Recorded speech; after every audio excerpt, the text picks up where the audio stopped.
Holy cow, everything's different. I don't know how to feel anymore. I'm scared, Red. I'm scared. This makes me afraid. Actually, no, I'm not, because look at me. I have a gun. Ross does have a gun. He is shooting. He does. See, that's the joke. Ross loves guns. And he's shooting at, I guess, as civilians off in the distance. Just random citizens, apparently. Don't look too far into it. We were on a 2-week hiatus, and you might be wondering, small amount of listeners, viewers of this podcast, what was going on? Officially, I was completely revamping because we're kind of in a season 2-ish. I guess that's the story. Ross had some family stuff. I had some health drama stuff, but we have returned completely revamped in a whole new podcast. We have now fallen into Distracted Gamer City. I really haven't made up too much narrative for what we're doing. We should name this city. Dwell on it for a minute. And we are...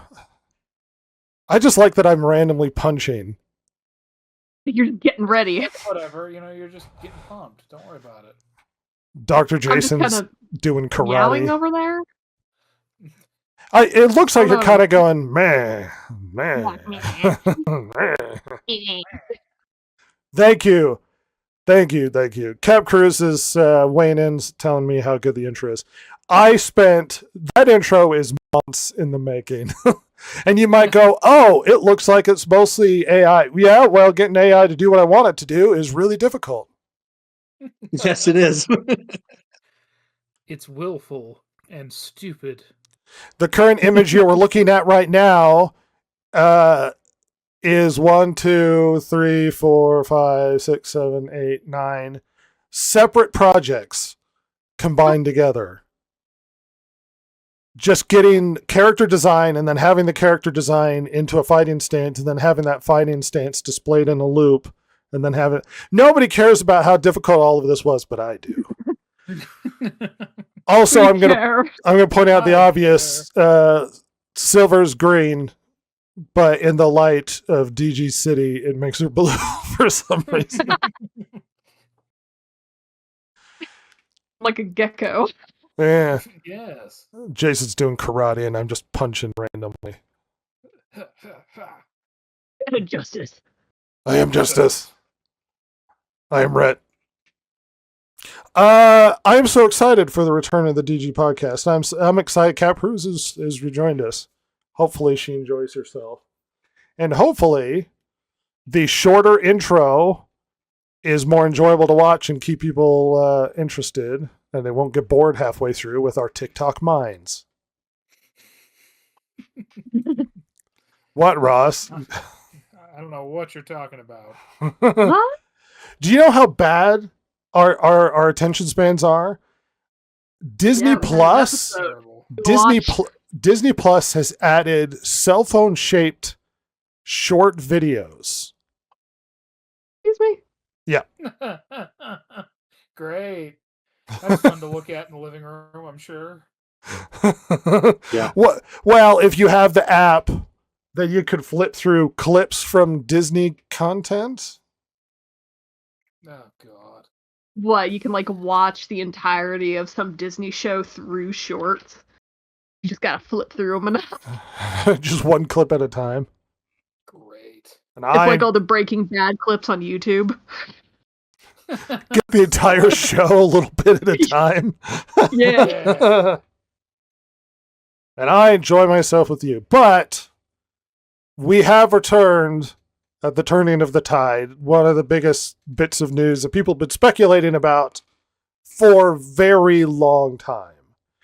How many constant rumors have we heard? Hey, Kathleen Kennedy is leaving, or she's been fired. And a lot of the reason why those has been sparked is not just because people hate Kathleen Kennedy. It's because the performance of the sequel trilogy and Star Wars after Lucas have been bad. Yeah. We've been hearing it for a while that she's going Why? away. They even like talked about who was going to take over after she was done. So well, and the rumor has been around so long that, I mean, it's got to the point where people don't believe it anymore. It was like the release of Yeah. Duke Nukem 3D. I'll believe it when I see it, and then it finally came out. yeah. And with all of the Kathleen Kennedy rumors, especially when they came out about a month or so ago, when we reported on it, and they seemed fairly credible, and it looks like they were. It's just we were building up to her leaving, and she is finally out. And look, she was never going to leave until she wanted to. Let's just say that right now. I mean, she was in a position to basically dictate when she would leave. Oh, I guess Disney could have come down hard and ousted her if they really, really wanted to, but I don't really think it was worth it to them to do that until she decided she wanted to leave.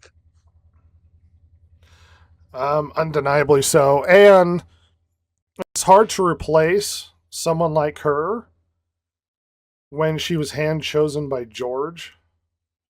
What are you doing, Yeah. George? Yeah, well, Kathy, she knows where all the bodies are buried, and I'll Yeah, be pretty honest, much. I'm terrified of her. He was threatened. I'm selling this company under duress. I'm ready for the Kathleen Kennedy era of DGP to begin. Rhett will be played by an oddly cheerful lesbian.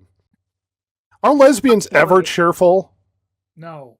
No. Oh, sorry, I didn't mean to answer so quickly. Well, it was no. rhetorical, but thank you for intervening, Ross, for the slow of us, like Chance.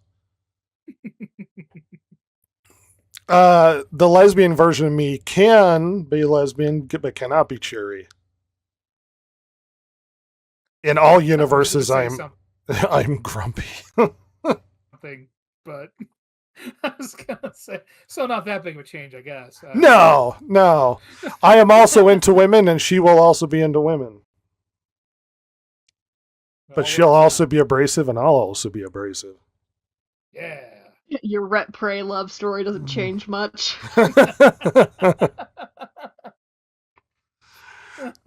The soon-to-be funded Rhett Pray Love documentary. I'm very excited about that. Well, if we were more positive, this might be a thing. It's gonna be great. Yeah, difficult. It is. Look, we've all been. I don't know how to describe this accurately enough. Kathleen Kennedy has resided over some of the most hated Star Wars films of all time. Yeah. We all thought we hated the prequels until we got to the sequels. Yeah, that's no kidding. Yeah. Because it went from bad, corny, stupid movies when the original Worse. trilogy to us was so serious. And then it moved to sequel trilogy movies that were political and bad. Yep. Yeah, and just like make stupid choices. It's funny. I mean, we'll get into it, but stuff I've seen online. Well, they tried different things, and it's like, did they? I don't know about that. I don't know. All the stuff, all the cope I've seen about with this situation, her is just, well, it's just that it's cope.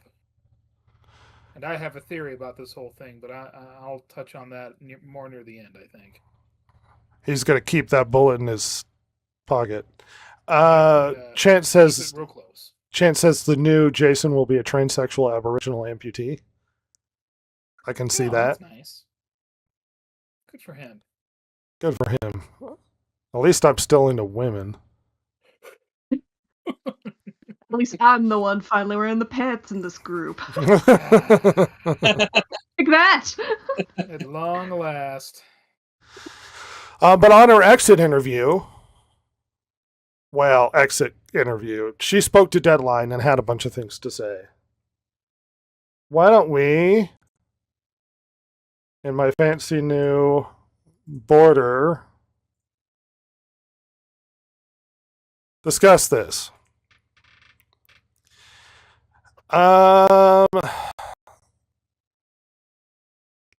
Let's see. Lucasfilm has percolated a lot of future Star Wars films and generate many hours. Blah blah blah.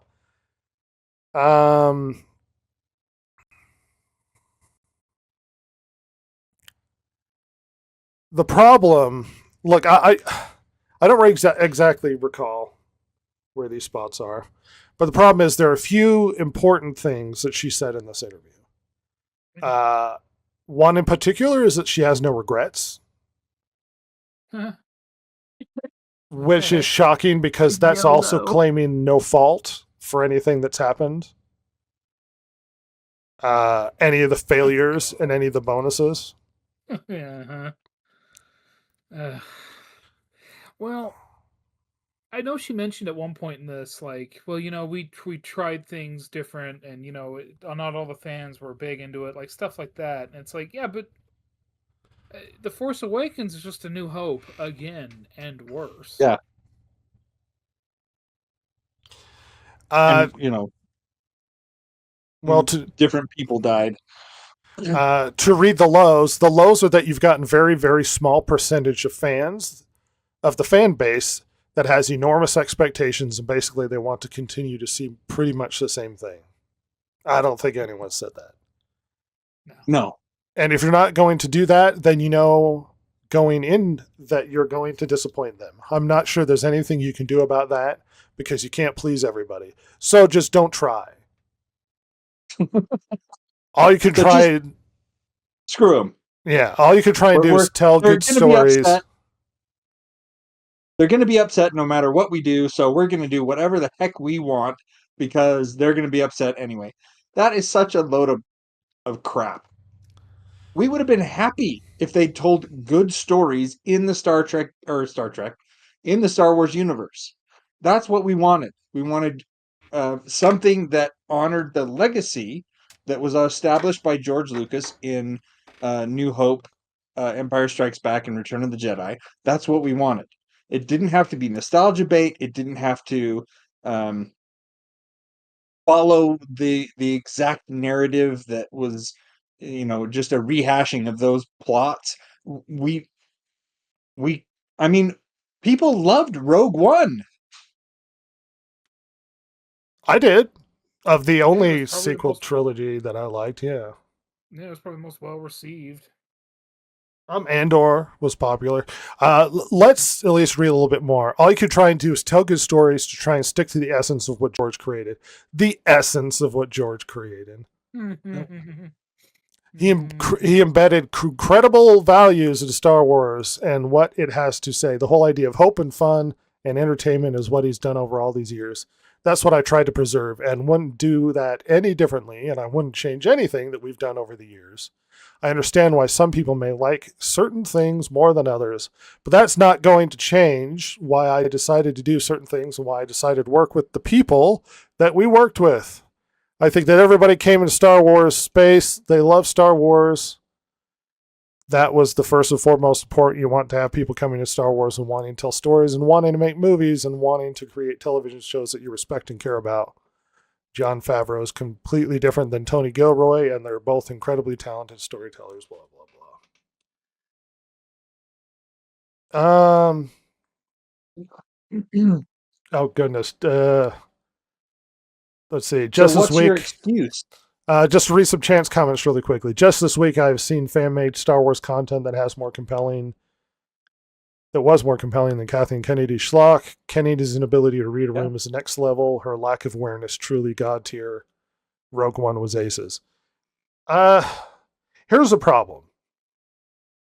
People acted like Kathleen Kennedy single-handedly ruined everything, and if George Lucas was just here, everything would be fine. Kathleen Kennedy was handpicked by George Lucas. Yeah. Now, she carried on an era during a very political, one might call woke time period in media, with the intention to create, to make things, how do I put this? Insert more feminine female characters to change the narrative.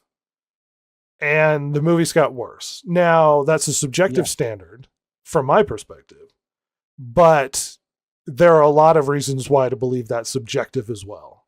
They performed gradually poorly. The first Star Wars movie in history to lose money at the box office was Han Solo.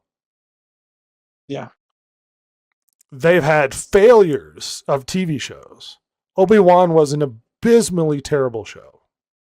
The Acolyte was an abysmally terrible show. Mhm. And I'm supposed to sit here and go, well, Kathleen Kennedy's great. What did she actually do or create that was any good? And people might go and quote, well, she's a producer in some of the biggest and most popular and great franchises of all time. She's listed as a producer on things like Jurassic Park, Star Wars, Indiana Jones. Huge accolades.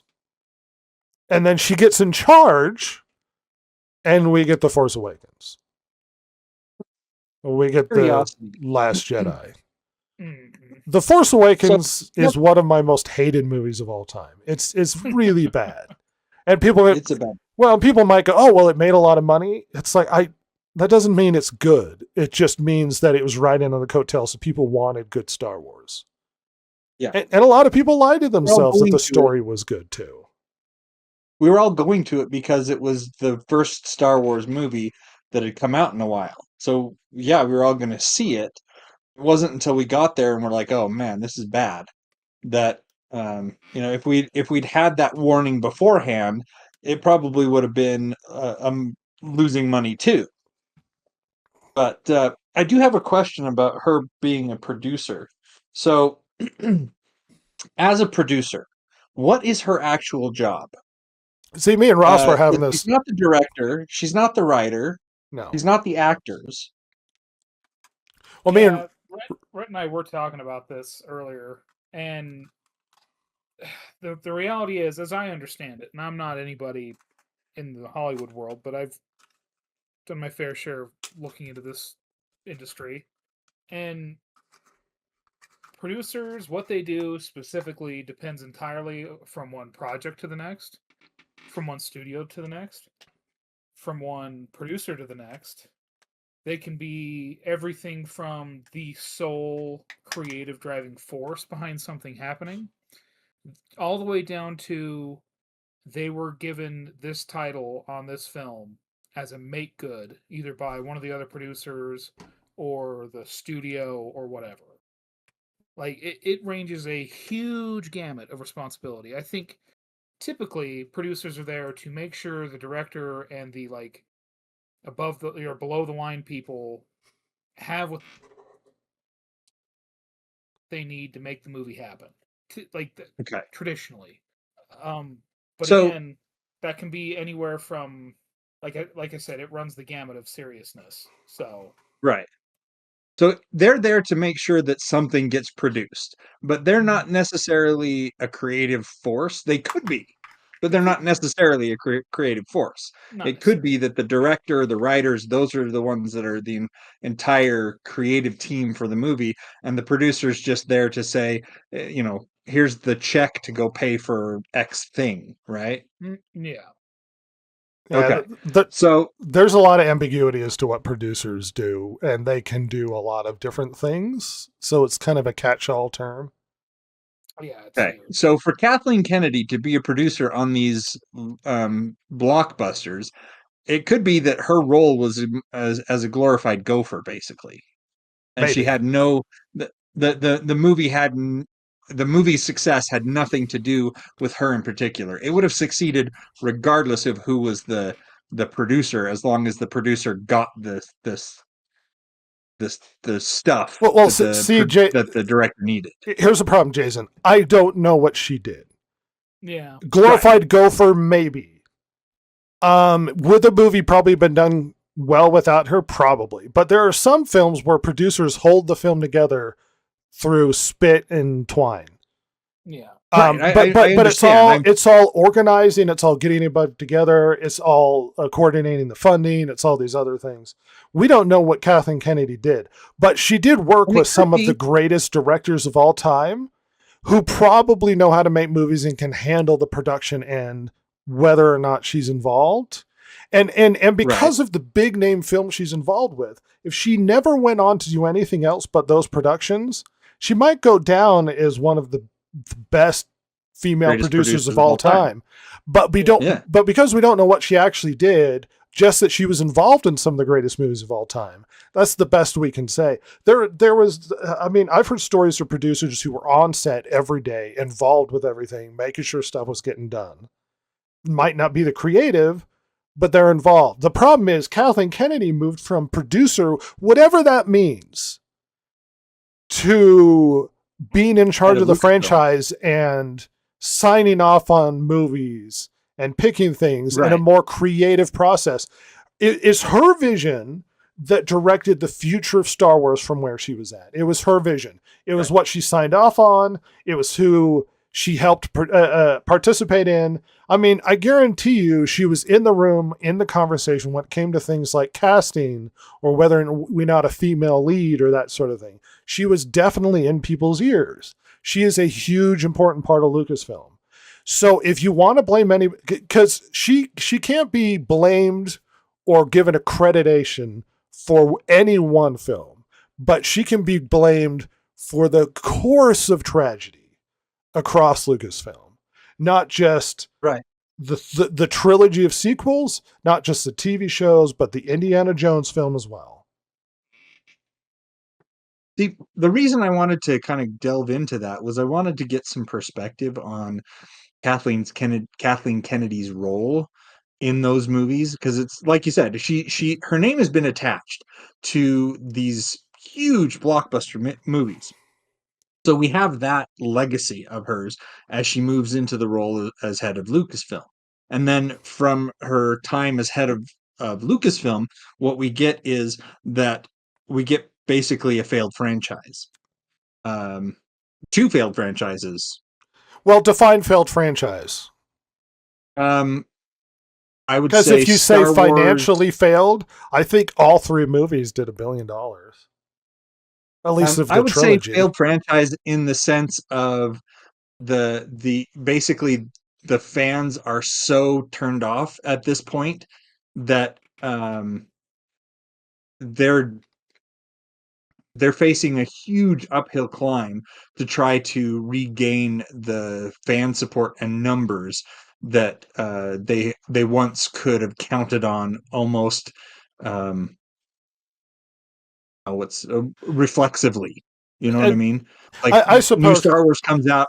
But before we get into that, really quickly, Chance says George Lucas gave us Phantom Menace, at least lest we forget. Lest we forget, Chance, whether or not you like Phantom Menace, at least the lightsaber battle was good. You can't say that about the sequel trilogy. Yeah, the other thing is, like, there's been a rethinking of the prequels over the last few years. Would you not agree, Red? Yes. Perhaps nostalgia based, but perhaps comparison wise. Yeah, and okay, like I still think the prequels overall fucking suck. There's some nostalgia to them. There's some, at least this is George-ness to it. However, the one thing I can say about the prequels is that they have a lot longer lasting effect on like pop culture, or at least that Star Wars itself, than I think the sequels ever will. I mean, there are Rhett and I were just talking about it. I mean, Rhett, how many video games were made for just the Phantom Menace? Oh, so many. So many that people still talk about. That still, like, you and I played through 100% of the achievements on the Pod Racer rewrite. Jedi Power Battles. Power Battles and Phantom as the action game was like a top-down 3D. Mm-hmm. The weird Gungan city sim. I mean, the Lego. Yeah. Well, those weren't strictly released during Phantom Menace, but yeah. Right. Yeah. No. But then, if we include all of the prequels, I mean, there's a lot of, just video games. Let alone whether or not you like it. The Clone Wars animation, like animated show, I like the Tartakovsky one. That one's great. like it had an impact that people still talk about to this day. I fail to see how the sequels are going to have that, because anything that's actually sequel related, I mean, has there been? I mean, I know there's a Lego Star Wars that includes sequel stuff specifically. Yeah. Everything else I can think of is more like Rogue One-ish era, or like immediately after Endor. Excuse me, stupid Star Wars. Nothing's directly sequel related. There's no fucking Rey video game, so I don't know. No. That's one thing you can at least say about the prequels is they had an effect. I don't think these sequels. Can I at least ask a question then? Absolutely. Could we end up having 10 years from now? Well, plus, everybody kept saying 10 years from now, people will think that the Force Awakens was great, but we've actually hit our 10-year mark. But let's say longer from now, like with the prequels, you'll have people who grew up with the sequel trilogy and will have massive nostalgia. Will actually be like, actually, they were good. I don't know what you're talking about. Look, it's not outside the realm of possibilities. I'm shocked at how much there is for the prequels. I'm with Roth on the prequels. I didn't really like them as much. However, I think it's more going to be a look back at what could have been more than what was, if that makes sense. Sure. Chance has one more comment that I haven't gotten to. Honestly, I want the last 3 films thrown into an alternate universe and future Star Wars flicks to pretend they've never happened. Good luck with that. Yeah. That's unlikely to happen. Seems, not that strong of a possibility, unfortunately. Keep going. I don't think so. I think it's going to be, because I mean, even the Force Awakens, or at least especially in totality with the entire sequels. I mean, oh man, Finn could have been really cool. Oh well, there's like a lot of that kind of stuff. Ross's mic is really quiet. I'm going to see if I can adjust it. Keep going. Oh, okay. Yep, got it. But yeah, I don't know. Like, I think it's going to be more looking at it from a what could have been rather than what is. I guess that's possible. I don't know that we're. I mean, it's always possible that 20 years down the line, the people could be looking back at the sequel trilogy and thinking, it wasn't really all that bad. I would think that that's hope. But I could be wrong. I haven't really been paying attention to what people have been saying about the prequel trilogy because I don't really care. And anybody who says, "Yeah, oh man, the prequel trilogy, it's better than you thought it was," I would look at them and say, "No, it wasn't." You know what I mean? So, what do you see as things that maybe in the future people could look back at the sequel trilogy and say, this wasn't as bad as we thought it was? People who grow up with it. There's a lot of if you watched it as a child, even bad movies, people have nostalgia for. I guess that's true, but is that more that they're nostalgic for it as opposed to it's not as bad as we thought it was? Hey, I will firmly say that Suburban Commando is a great film and will not fall back on that. But also, I may have watched it when I was a child and may really like Hulk Hogan. I don't know what to tell you. It's actually narratively Shakespeare, but there is a quality where people watch something that's bad when they're children, but that's they true. Think it's good and there's fun to it. The problem with the prequel trilogy, as much as adults as we want things to be taken seriously and earnest because Star Wars is a serious universe, and those are the people who carried on the torch. The prequels were kind of made for kids. George Lucas said they were made for kids. Period. And if children loved those movies, at the time, children loved those movies. They thought Jar Jar Binks was hilarious.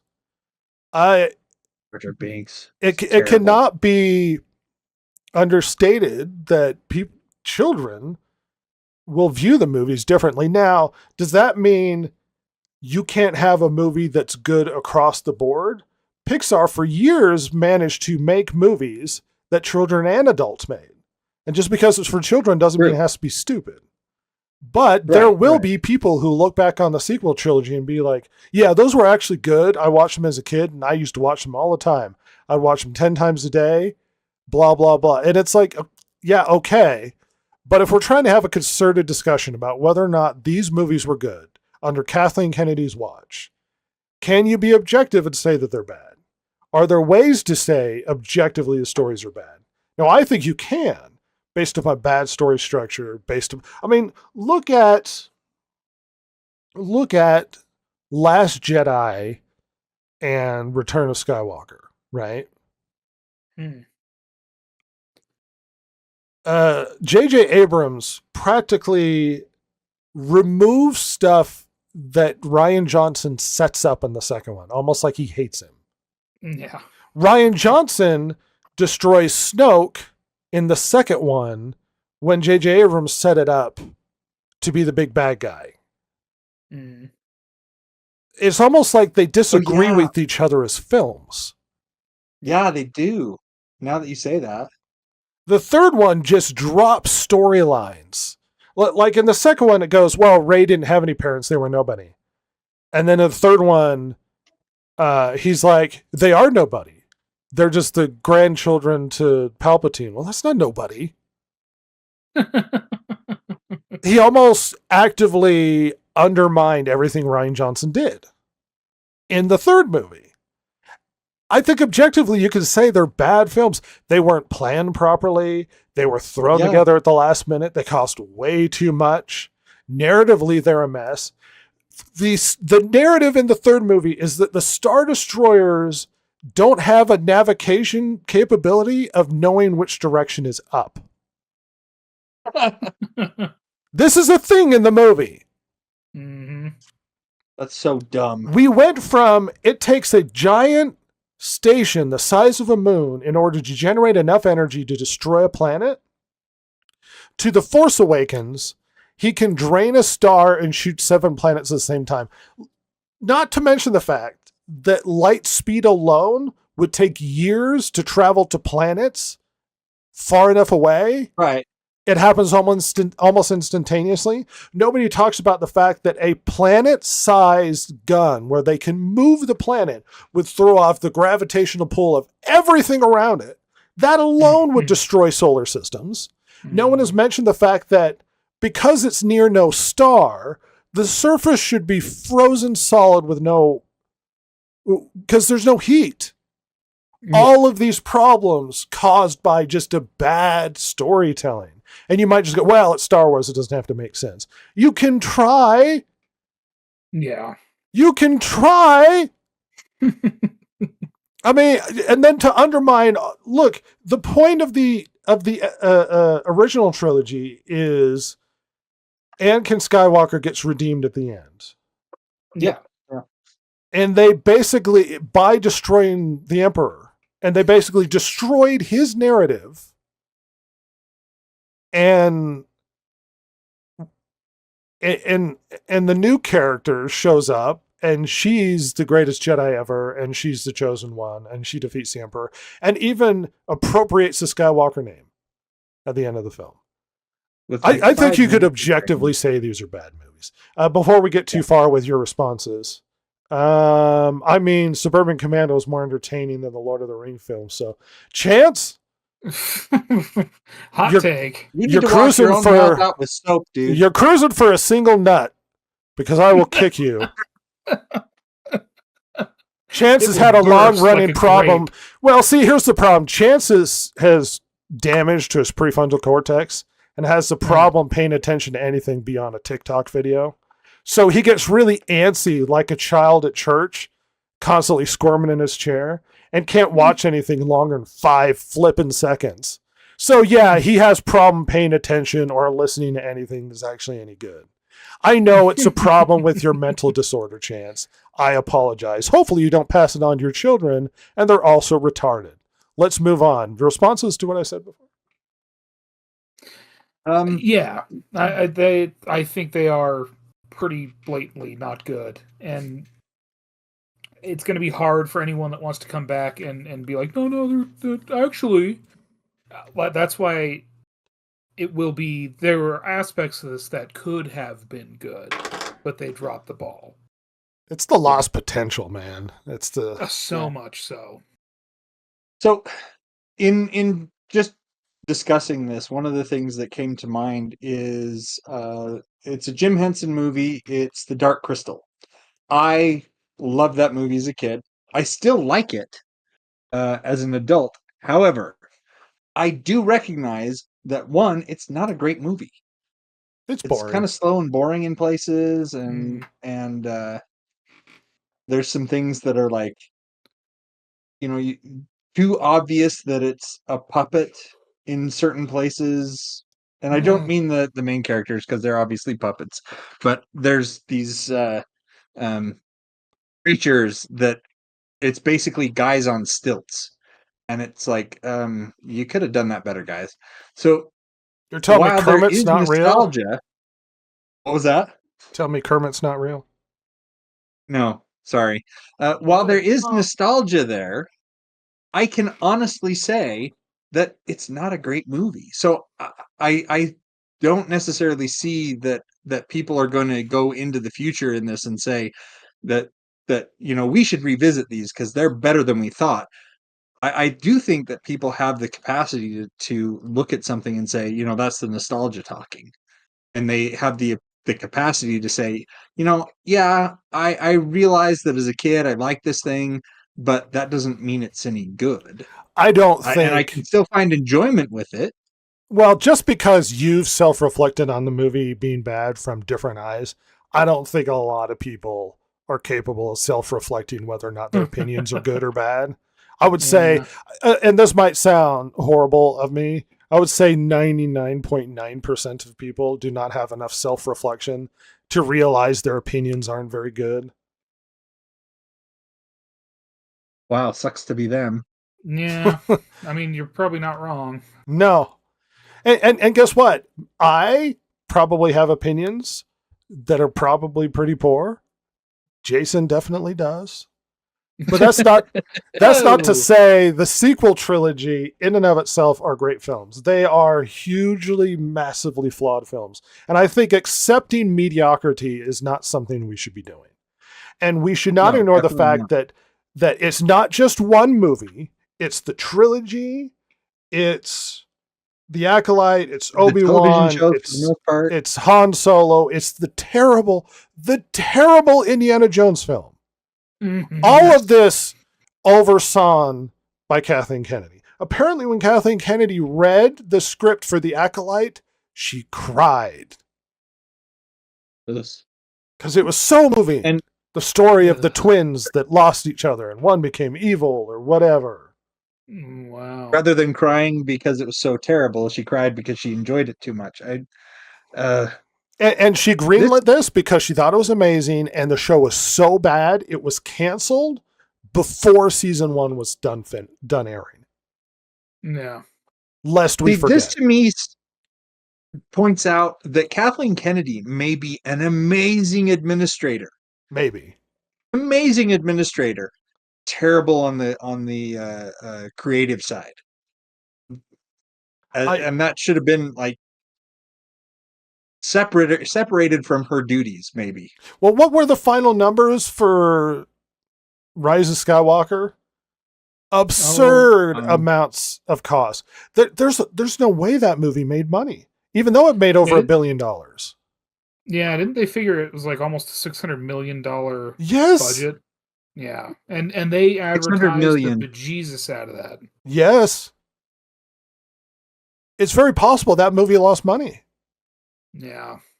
Does that mean she's a good administrator? Well, that's the thing. She okayed the movie, And if she hadn't okayed the movie, if she'd just been the one administrating and somebody else was the one that was administering the creative side of things, it may have been a different story. But it says Rise of Skywalker's budget was 593.7 million in gross spending. Jesus. And after that was they the net cost was 489.9 million because they got a 103.8 million tax rebate from the UK. Well, the reason why we have accurate Resulting in a numbers small is because the UK, the films filmed there are required to cite their budget. Mhm. basically it made 1.077 billion at the box office, but it only took in 48.6 million. That was its profit after it paid off everything That we know of. Yeah. And you don't, even if that's true, you don't spend that kind of money to make $48 million. Yeah, Right. You want to make hundreds and hundreds of millions. That is such a poor return on investment. Well, and let's at least talk about the fact her intentional politicizing of Star Wars. You might go, what do you mean politicizing? The Forces female T-shirts. We need to expose men to more female characters. Freaking the director that was like, my job is to make men feel uncomfortable. Right. I think she was originally slated on the Rey movie and didn't ended up sticking around. The Acolyte is a feminist movie all up and down. It just is. Yep. Now, here's the problem with that. And we've had this discussion a bajillion times before, so let me be succinct. Star Wars is a male brand. And I know you're going to get suddenly upset and be like, what are you talking about? Girls like Star Wars too. Yes, they do. But they like Star Wars for the reason why boys like Star Wars. Star Wars is a male brand. And when you take a male brand and make it more female, you lose male audience. And once again, I understand girls like Star Wars too. Okay. Girls have all of Disney, and the reason why they bought Star Wars is to bring in men, and then they feminized it. Is that a good plan? That's why they bought Marvel. And then they feminized it with more female characters because women complained, why aren't there more women characters? And then women didn't go see these films because they're not really into Star Wars as much as men are into Star Wars, and they're not into Marvel as much as men are into Marvel. You make an Indiana Jones movie where Indiana Jones is depressed, and you bring in a new female character that's going to replace him in the future, and you go, no, she's not gonna. They deliberately said depending on how well it was received, that they had plans for maybe her doing movies in the future. They wanted her to be new Indiana Jones. And what happened? People hated the movie. You dump on the original characters, you replace them with new female characters that nobody likes. You treat the male characters badly, and men don't show up. I don't know why this is confusing to anybody. Why is this so difficult for people to get it into their pea-sized brains? Yeah, but the movies made money. Here, let me remind you. The movies, one of the biggest parts of Star Wars, one of the hugest, most important parts of Star Wars, is that Star Wars does massive, massive product sales. Placements, toys, bath mats, whatever they are. Merchandising. That Star Wars it's merchandising all up and down. Mm-hmm. The sequel trilogy performed so poorly that Hasbro's stock tanked. It hurt another company that bad. Because they put a huge bet on the new Star Wars toys. Wisely, one would have assumed wisely, by the way. I mean, the prequels, those toys printed money. Because people didn't buy merchandising after the fact. The prequels sold merchandising like crazy. You cannot tell me those movies didn't make money. My problem with Palpatine having a granddaughter is that it requires him to have kids, and I just can't see him getting laid. You're going to tell me that's not a handsome man? What's wrong with you? He's charming as hell. He could submit, and he's a politician. That power is an aphrodisiac. Come on. Sheev was a charming, handsome man, senator, powerful. Come on now. Silver, How hot is Palpatine from 10 to 11 out of 10? -12. So super, You are super talking hot. to a female kaiju, remember? So hot, the number comes back around. Uh-huh. How did you feel? Did it give you strange feelings when he did his twirl thing And screamed. screamed and went, "Wah!" Ah! Oh my gosh. So beautiful. He does his little twirl and attacks people with his lightsaber. Do you get excited when you see the lightning fingers? Oh yeah, especially when he goes, do it. Do it.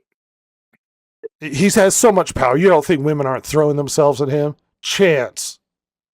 You don't think women aren't throwing themselves as that decrepit corpse? That very handsome gentleman. That man who looks like a grub. He definitely doesn't look raisiny at all. The attack on my life has left me scarred. The Jedi. Do it. Do it. Oh my gosh, you've derailed me. Do you remember in Indiana Jones where the point in the movie was to go back in time and save Hitler?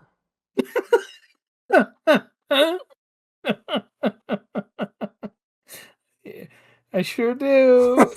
Yeah. It's really good. You know, honestly, it ties into the Wolfenstein, you know, frankly. Maybe That's You what know. caused it. yeah, Yeah. maybe that was it. Good job, Indy. Let's read a little bit more. That's what I think I do well, and that's what I do like to do, and can want to continue to do. And hopefully, that took Star Wars into the next step. We'll see in the long run, but it feels like it did.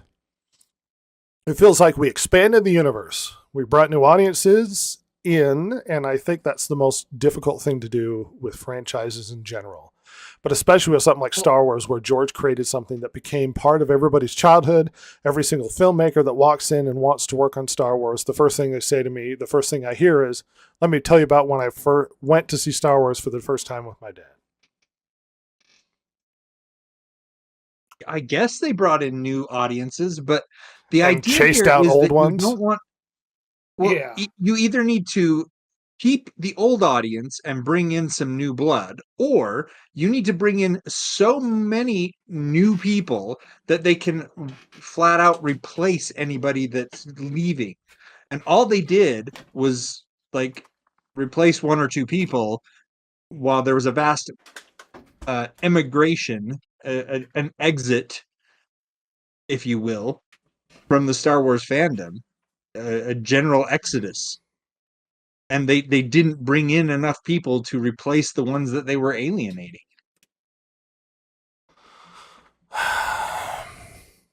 Oh, goodness. Hey, I've got an article for you guys you'll think is just a Oh. blast. Wonderful. All right. The Force Awakens changed Star Wars and pop culture itself 10 years ago. Oh.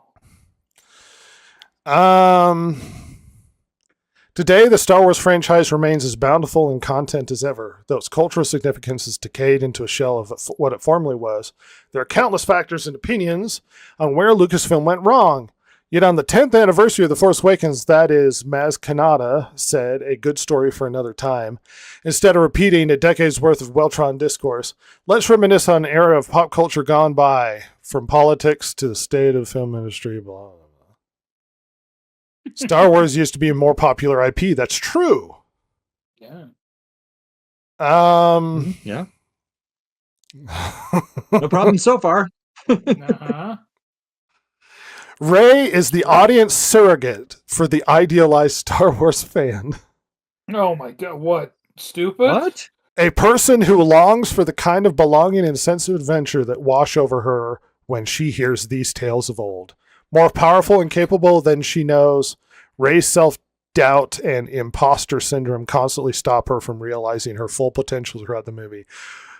that doesn't stop any full potential. If that is her being held back, she is an ascended god. Uh-huh. Yeah, I mean, like people joke about what was his name, Star Killer in the Force Unleashed games. Uh-huh. Uh-huh. He ain't got shit on her then. Seriously, that dude had years to train under a Sith master, and they're telling us that Rey was Held full of back. unrealized potential And self-doubt. Her refusal of the hero's journey in Maz Kanata's castle calls to mind. Where is her place in the story? This aspect of her character has resonated particularly with young girls, a demographic that was once gate-kept from Star Wars. No one cared if young girls like Star Wars. No. Nope. And is now encouraged to play the leading role for the first time. It's an arc of empowerment. Oh. Well, we all know where this person's coming from. There is a theory that's been going around for years that Daisy Ridley's Rey represents the fans. That the reason, so that's why she sleeps in a down AT-AT. That's why she knows about the Force and Han Solo, because she's a fangirl. She represents the audience who's obsessed with Star Wars. Oh. Which is weird because she goes, Han Solo the smuggler? He was like, don't you mean Han Solo the guy who helped destroy 2 Death Stars? The rebel general? No, she knows him as the war smuggler. hero? Yeah. And it's only been like 15 years since the last trilogy. What? No, more than 15 years. Wasn't it like 30? I don't remember. But anyway, Yeah. it's not a huge amount of time. And then she's like, oh, the Force. And it's like, it wasn't that long ago. Yeah. Like, not to forget something like that. She's almost painfully powerful. She doesn't try. It just happens. Self-doubt be damned. She can do anything she wants to. There's no threat to her. She beats trained Sith. Oh, well, he was injured. And it's like, but anger is supposed to fuel them. And he gets beaten by an untrained janitor. Yeah. In the first sequel trilogy. What? No, come on. It's this weird rewriting of the sequel trilogy to make it out to be so much better than it was, so much more than it was. Just remember, little girls liked it, Ross. That might be like 5 people, but little girls loved it and they saw themselves in her. And it might have damaged the sequel trilogy forever. Disney might have lost money in a lot of these films and not have earned enough money at this point to even have paid back the money they gave to George Lucas. But it was worth it because we got an overpowered girl character that everybody could see themselves through. It was worth it. Oh my God. Yeah. Super worth it. Thank God. Do you remember back when the prequel trilogy or the sequel trilogy was coming out? I think The Force Awakens had just been released. There was that dude, I forget what his name was. He released a video on YouTube calling Rey a Mary Sue. Max you remember Landis. the backlash from all those mothers Max Landis. to that video? Oh, Max Landis. Mm-hmm. Yeah. It was amazing. He came out and he's like, she's a Mary Sue. And he never said you can't like her. He never said anything about that. He just said there are problems with her character. She's a Mary Sue. And they're like, how dare you try to tell my daughter she can't like this character? And he's like, what? That is not what he said.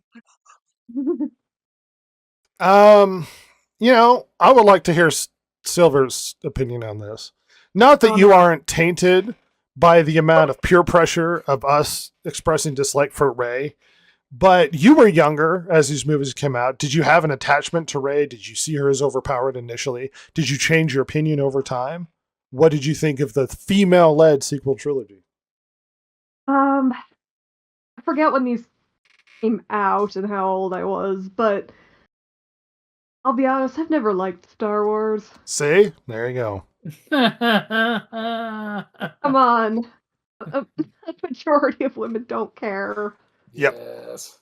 Yeah. And yeah, but I do remember even like before being corrupted by you three when I saw this movie. That scene where she's coming out of like the cave thing and she can immediately use the force. I do remember being like, wait a minute. Didn't the other guy train forever? Remember He in did a the bunch of flips in the woods before he could do it. remember in the first movie, and he could barely carry one rock. Yeah. Right. Anyway, remember in the first movie where she could use a mind control on a stormtrooper, Oh, that's right. which took Luke Oh. And that's the training Jedi until Master thing. Jedi Knight to be able to do in the third film Yep. and Return of the Gosh, Jedi. she's just so good at it. Also, fun fact: the stormtrooper that she mind controlled was Daniel Craig. Oh. Yeah, Oh, old that's James right. Bond. I forgot about that. Yeah, he's in that movie. God, I mean, it's probably not him underneath that helmet, but if it is, that potato face. No, it was is. So No, it is. controlled. Yeah. Ew. What a nerd. Really? Ugh, Nerd. dork. I mean, what a dork. Let's bully Daniel Craig. We There- should, always. There's a lot of cope when it comes to these movies. Trying to rewrite the narrative, trying to make them out to be really good. In the interview, Kathleen Kennedy came out and said the reason why we didn't get a sequel trilogy from Rian Johnson is that he was spooked by toxic Star Wars fans, led because of The Last Jedi backlash, resulting in his response on Twitter. He was not afraid of toxic Star Wars fans. Oh. But that's inconvenient for Kathy. What a jerk. Could it be that the movie made so little money that they thought, maybe we aren't going to offer it to him because it's a liability rather than a money-making endeavor on our part? Well, and To quote Ryan Johnson, LOL, zero spooked, sorry. and that's another aspect of her tenure. I don't know if we're gonna. I guess I could look, but that is so baffling. I mean, even if everything had been like there was no like yeah buts or caveats or whatever to everything going sequels and all that. Let's say they were all super successful. The amount of projects that they picked up and put down and then canceled quietly, or just you never heard about it again, or directors who were told they were getting their own movie and like this was announced and then it was just told like we were told, years later, like, yeah, that's not happening. That is not the sign of a healthy franchise or a well-run ship, She's talked about a lot of people trying to make these movies. I have heard tell a lot of people have turned down Star Wars movies. Yeah. Because they're afraid of, doing it poorly, getting a bad reputation, maybe working with Disney or whatever. Lest we forget, the Rey trilogy that they've been planning on making has had 3 or 4 directors drop at this point. Just can't do it. It's the same problem that Marvel's having now. Nobody will take their projects. They're difficult, poisonous things that they will meddle with constantly because just in case you're not on the up and up, when they do the Marvel movies, they do them so quickly that they almost haven't planned out the plots very well. And a lot of it is done as they go. And then there are a lot of reshoots, which is part of the problem with the Marvel films. And sometimes it produces magic of people pulling it off at the last minute. And sometimes it doesn't work. Actually, quite a few times it doesn't work. You mean not planning a movie and just trying to fly by the seat of your pants? turns out some poor quality movies. Wow. Wow. Hey, the sequel trilogy did so well that Star Wars Galaxy's Edge at Disneyland is now expanding it to include a lot of characters like Darth Vader and Luke Skywalker and Han Solo and Princess Leia. Because nobody wants to go and see Rey and Kylo Ren. Yeah. It's like, the actual popular characters, not the ones you've been pushing on us for quite some time. Well, Yeah. and on top of that, Disney, it's probably a combination of a lot of things, but Disney screwed up so bad that they closed the Star Wars Hotel Oh at yeah. Galaxy's Edge. Oh, that Yeah, was a that $1 billion Starship Hotel. failure. Yep. Oh yeah. Something like that. Yeah. I mean, and just a complete disaster almost from the get-go. Yep. Oh, by the way, Hasbro. What was the percentage? 21% drop because of Star Wars in one quarter. Goody. Yikes.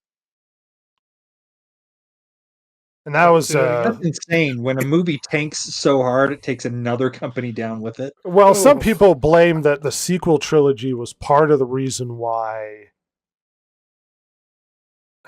That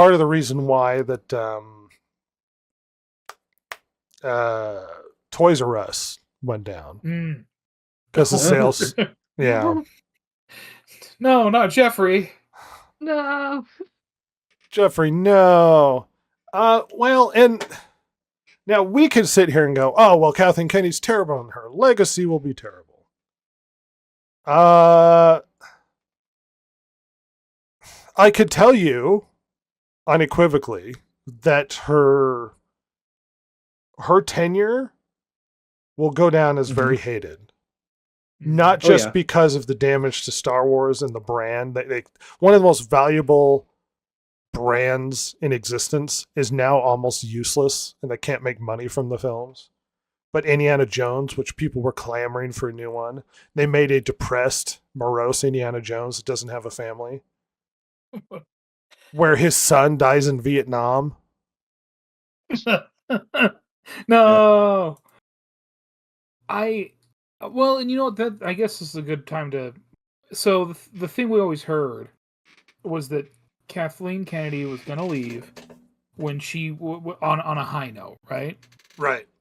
And one of the things that's been notable since, I mean, in COVID, blah blah blah, but like the Rise of Skywalker happens, and then we haven't had a movie since. I mean, we're now starting 2026. They haven't. I think there's supposed to be a movie in 27 now. The Starfighter movie. Yeah, it's been like 6 years since a Star Wars movie. Almost 7. There you go. 7 this December. So, and that's not a good sign. Because look, a lot of movies have been made post-COVID. You can only use that COVID excuse for maybe that first year and a half that anyone will buy it. So we always hear, and then not a good sign, but we hear that she wants to leave on a high note. Well, now the show, Mandalorian was a high note, but there was stuff in the works. Oh, okay, and then Mandalorian now sucks. Okay. Well, and I'm sure Jack Black and Lizzo showing up in the 3rd season. Oh, yeah. And then I'm sure the Acolyte would. Oh man, if that had been the high note, ooh. Turns out it's the worst thing they've ever made. Oh, damn it. Okay. The Acolyte's good. To be fair, it is one of the top 2 most highly rated Star Wars things on IMDb. IMDb is a well-known and reliable source of ratings, especially from the... The Acolyte was good. or the Acolyte. The Acolyte was good. Were you going with Andor? I was getting there. Andor was good. Yeah, Acolyte was horrible. Acolyte was terrible. Now we do have a movie coming out this year, Rhett, and that's Mandalorian and Grogu. Oh my gosh! And now Silver loves Grogu. But at least, so then, but just now this last year we had Andor come out, and it was really well received, if not, ubiquitously watched. So my theory is, my conspiracy is, she's leaving on the high note of Andor and taking some credit for that, if you will, and getting out Most before likely. the absolute shit show that is The Mandalorian. That's my conspiracy. I mean, I have no proof of this, obviously, but the timing seems weird to leave after an almost 7-year gap of movies, films in the Star Wars world is finally being ended. You're going to leave now, just before it comes out? That seems strange. Well, it's entirely possible that I don't the reason that this is going to be a Mandalorian and Grogu movie is because they realize that Mandalorian and Grogu are the popular ones from that franchise, and they've decided to go back to it rather than, what they did at the end of what season was it? The third 3. season? Yeah, basically where it was no longer the Mandalorian. It was whatever that female lady, Oh, yeah. whatever she was. Bo-Katan, that's what it was. Bo-Katan. Yeah. It's it's the Bo-Katan show now, and that was so poorly received that they finally said, you know what, we need to go back to the Mandalorian and Grogu. So it could be that this is a step in the right direction, that they're going back to it. It kind of No. is a signal to me that they're. I mean, it's a red flag. It's more right than off a the bat, red but it is a signal flag. to me that they're going back to what was popular about the Mandalorian. No. Look, Baby Yoda was hugely popular with the kids and with the girls until it got to the point where they couldn't stop throwing Baby Yoda at our face. Season 3 was badly received, and it was all Mandalorian Baby Yoda nonsense.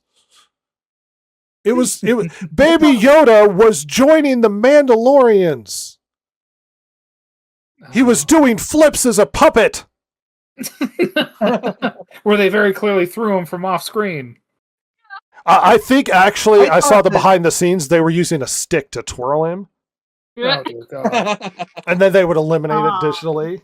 It's I was not. sure hoping they were just hitting him with like a golf club. This That's isn't right. returning to what was good. This is desperation.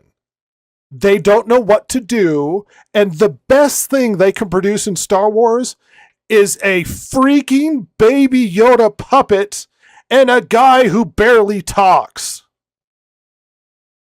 This is what they have. This is desperate, hands down.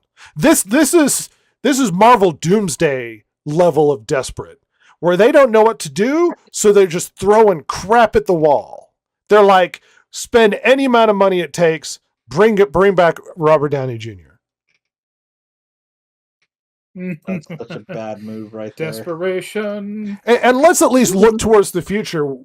What do you think the future of this holds? Because a lot of people were sitting there going, well, Dave Filoni's coming, and Dave Filoni knows a lot about Star Wars, and he's based, and he's all these other things.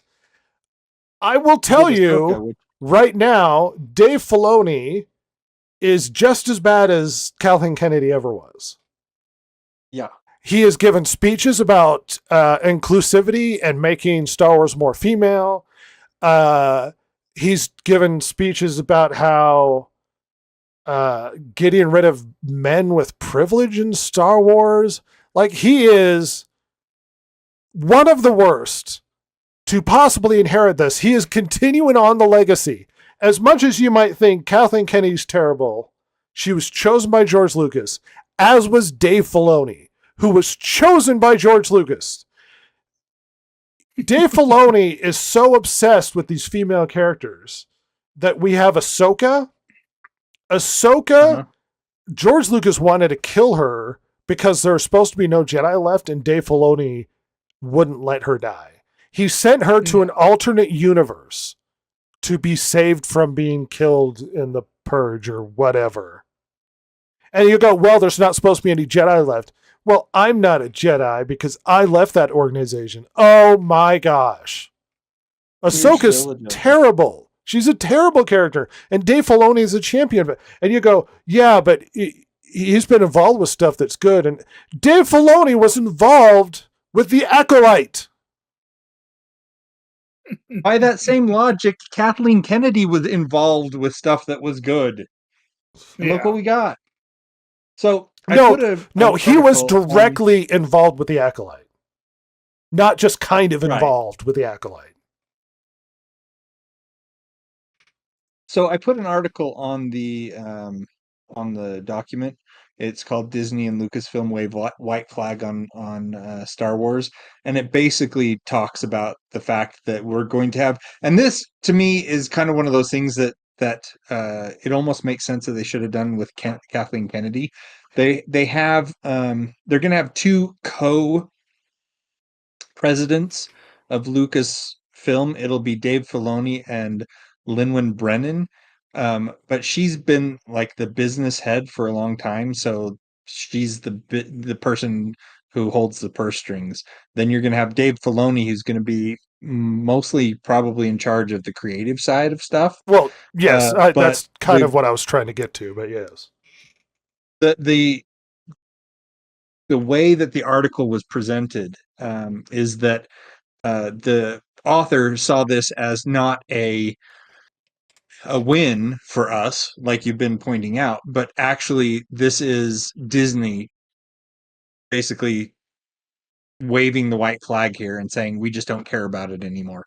Because if they did actually care about it, they might put somebody in charge that could turn it around. Whereas, as you pointed out, Dave Filoni's track record does not show that he will turn it around. He'll push it more in the direction that it has been going, which, as we've seen, is a destructive direction and not a constructive direction. Well, it's not even that. He's terrible. He's bad at everything he does. It's not even just his track record. Listen to the pathetic loser speak. He doesn't know what he's doing. He can't write good stories, and he has an agenda. He has the same agenda Kathleen Kennedy did. So if you have a problem with what Kathleen Kennedy did, Dave Filoni's just continuation, if not worse. It's this. He is not going to take it into a better direction. Star Wars will not improve under this guy. He has broken his back to try and save Ahsoka so that she can stick around for things because he loves her character. He has spoken relentlessly about including more women in Star Wars. I don't care if there's more women, but that tells me you don't understand that boys need heroes too. And you're like, well, he's literally said we've had, enough male-centered stories. Okay, well then we're going to have no one caring about Star Wars for generations. Right. He's not going to make good movies. He's going to make bad movies. And here's the weird part. Kathleen Kennedy's not stepping back from being producer. Just being in charge of Lucasfilm. Doesn't surprise me. She is going to stick around in some capacity. You think she'll be like producing? Well, she said she is always going to be a filmmaker because she's always been a filmmaker. Oh. So watch her still involved with Star Wars today. Just not in charge of Lucasfilm. And it's like, well, this is all Kathleen Kennedy's fault. It's not Dave Filoni. Dave Filoni, for all intents and purposes, has been in charge of creative for a while now. Yeah. It will be interesting to see if the films that Kathleen Kennedy is involved in afterwards, if they kind of hark back to her original track record when she was a producer as opposed to head of LucasArts, that would kind of validate my opinion that she should never been put in charge of creative, that she's more of an administrative wizard than anything. Well, we won't be able to verify that if the movies still suck and she's just producer on crappy films. Star Wars isn't getting better, and people cheering her downfall don't realize it's just going to keep going the way it has been. Yeah. And look, if you're a fan of the direction, then fine. But it's been losing viewers, losing audiences, and losing money. And so if this is direction you want Star Wars to go, watch it not continue in the near future. Watch as we get huge year time spans between films because no one's interested in it anymore. Yeah, but I like the sequel trilogy. Okay, guess what? It's damaged the brand so badly that you're not going to get more films if they can't actually pull something successful. And you know how you get more films? You track the audiences that are naturally interested in action, adventure, Star Wars type movies. Perhaps The Boys. Perhaps you don't make movies that talk down to them. Perhaps you don't make movies where the girls are all awesome, the boys are losers and comedic, pathetic creatures. Or that you make the heroes from the previous movies depressed or pathetic, or you don't kill them off and you treat them respectfully. How come every time we get a male character from previous films, look at it this way. Luke Skywalker, depressed loser who doesn't like anything, and the stupid milk scene, dies from being sad. We get Indiana Jones, depressed loser who's unhappy with everything, and wants to die at the end of the movie, unless we forget both movies new female characters to replace them. Yep. This should tell you the respect they have for the original content and their intention to replace these characters with new female characters. This has always been political. And don't roll your eyes when I say this. The intention has always been a deliberate effort to be an activist in this. They sit down and they see everything as gender warfare. That's how Kathleen Kennedy views the world. That's how Dave Filoni views the world. That's how they've always viewed the world. And their intention was always to go in and create more female characters, because in their minds, the only reason why men and women are different is because they're told they're different. The only reason why women aren't into action movies is because they're told not to be in action movies. And if we change that, we put more female characters into action roles and women have more heroes, then maybe women will be more go-getters and be girl bosses and be more, and this will change the culture. But the problem is you can't change our biology. And boys naturally like adventure. They like action. And women like drama and romance. And just because your stupid political mind doesn't like that that's the case, doesn't mean that that's not the case. Everything isn't socially created because of the social, economic, cultural circumstances that everybody's been in. There are preternatural tendencies that people have to like certain things. Explain to me why Silver, for some baffling reason, likes pink. Disgusting. Disgusting. That's because she's a girl and she's been conditioned to. That is simply not true. And that political narrative that's been ingrained in people for years, there's no scientific evidence to support that. And the reason why I'm making a big deal about this is because this attitude, this political mindset, this activism has infected everything. Everything in media, everything in video games, everything in culture. The intention deliberately is to change the culture, to take a hold of the valuable things that people love, the big brands, the IPs, and transform them into female brands, to demasculinize things, to go after classically masculine characters, to demonize them and replace them with women characters. And if that were true, that you could just do that and everything would be great, then men wouldn't have fled in mass. And these movies wouldn't be hemorrhaging money, and things would be going well at Lucasfilm. And there wouldn't be celebration in the streets as Kathleen Kennedy leaves with her head in her hands. Because these movies were bad. Because that way of managing things is terrible. When was the last time somebody sat down and went, hey, guess what? Boys like action movies. Let's just make a movie that they will like. As opposed to try and rethink it in some sort of strange political ideological way, to try and re-engineer society and culture to fit the way you think it should be. It's horseshit. It's always been horseshit. And this is the result of the past 10, 15, 20 years of failing Lucasfilm. with bad movies, bad TV shows, and no interest whatsoever. Everybody hates it. And it's infected Marvel, and it's infected Doctor Who, and it's infected Indiana Jones, and it's affected Star Wars, and it's affected every major brand where there's a male character. Show me the brand where females are dominated in it, that they've masculinized it, or put men in charge instead of women. There isn't one, because they don't give a shit about that. They only want to go after male brands because the intention is to change it. It's always been the intention, deliberately and intentionally so.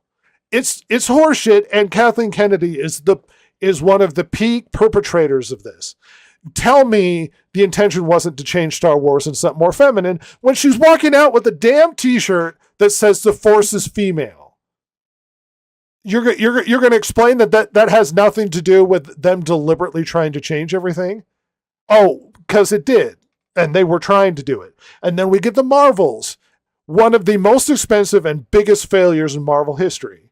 The Marvel universe has been collapsing for the past 4 or 5 films now. Oh, yeah. They're so desperate that they're bringing back Robert Downey Jr. Star Wars is exactly the result of this intentional infestation and taking a stick and screwing with brands that we love. And that's why we're upset about it. I don't care if you make movies with strong female characters. I care when you ruin already established IP that I love. That's when it pisses me off. And Kathleen Kennedy is just a massive part of it. You know, the thing with Rey is that initially none of us had anything. None of us had any problems with Rey conceptually. You know what I mean? No, it wasn't like, like, oh, yeah. they're having a female character in my Star Wars movie. How dare they? You know, there was none of that. The problem that we had was that, you know, Luke Skywalker went from being a farm boy that could barely hold a lightsaber to Jedi Master over the course of 3 films. And what we got was Rey basically going toe to toe with the equivalent of Darth Vader from the get-go. Jason, this to nerd correct you. He never got to Master. He got to Jedi Knight. Actually, I maybe have Master after the I fact. may be pulling things in. No, he was he did get there eventually in the sequel trilogy. Yeah. No, he was Master way before the sequel trilogy. But he essentially became a Jedi Knight. Sort of, it was concluded at the end of him facing the Emperor. That's true. Is he became a Jedi Knight.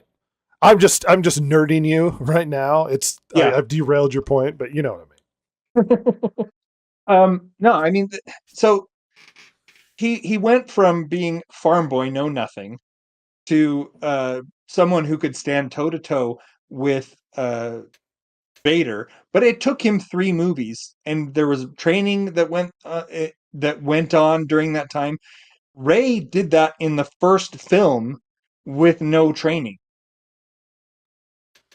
Yeah, but Palpatine's daughter, problem with. So she absorbs it, and Yeah, it got transferred. And that's where we have our issue, is that she was, for some reason, she was powerful and could do all the Force stuff without actually having to go through the process of learning it, like anyone else would have had to do.